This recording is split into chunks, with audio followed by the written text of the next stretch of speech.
করেছে। এইভাবে নারীদের উপরে হামলা করে নারীদেরকে থামানো যাবে না। আমাদের ঢাকা 4 আসনে গতকাল আমাদের নারী কর্মীদের উপরে হামলা করেছে। তারা আমাদের একজন নেত্রীর মাথায় পিছন দিক থেকে চোট দিয়েছে হত্যার জন্য। এইভাবে হত্যা এবং সন্ত্রাস করে নির্বাচনে যেতে যাবে না। বাংলাদেশ জামাত ইসলামী 11 দলীয় জোট হত্যা এবং সন্ত্রাসকে ভয় করে একমাত্র আল্লাহকে ছাড়া কোনো শক্তিকে আমরা পরোয়া করব না। আমরা নির্বাচন কমিশনকে বলবো, একের পর এক আচরণবিধি লঙ্ঘন হচ্ছে, হত্যা করা হচ্ছে। আপনারা নিশ্চুপ বসে আছেন। যদি লেভেল প্লেইং ফিল্ড ঠিক না করেন, খুনিদের গ্রেপ্তার না করেন, তাহলে সারা বাংলাদেশ থেকে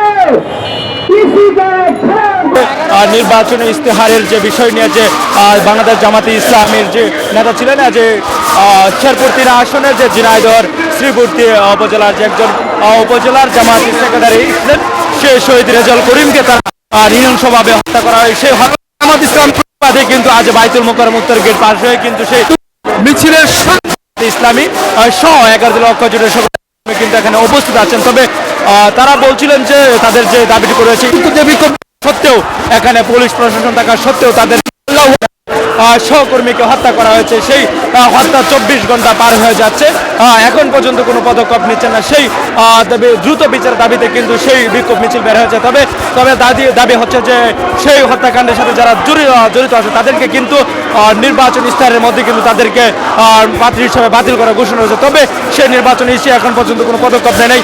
নানা পদক্ষেপের অবহেলার কারণেই কিন্তু আজ এই বিক্ষোভ মিছিল বের করেছেন বাংলাদেশ জামাতে ইসলামের নেতাকর্মী সহ সকল নেতাকর্মী। তবে সে জামাতের নেতাকর্মীর সাথে পাশাপাশি যুক্ত আছেন কিন্তু নাসির উদ্দিন পাটোয়ারি সহ সকল নেতাকর্মী কিন্তু সেই বিক্ষোভ মিছিলে কিন্তু অংশগ্রহণ করছেন। তবে সেই মিছিলটি কিন্তু শান্তিপূর্ণভাবে এগিয়ে আসছেন রাজপথে। তবে দেখতে পাচ্ছেন যে সকল নেতাকর্মী কিন্তু তাদের যে নারে তাকবীর স্লোগানে কিন্তু উত্তাল করে রেখেছে।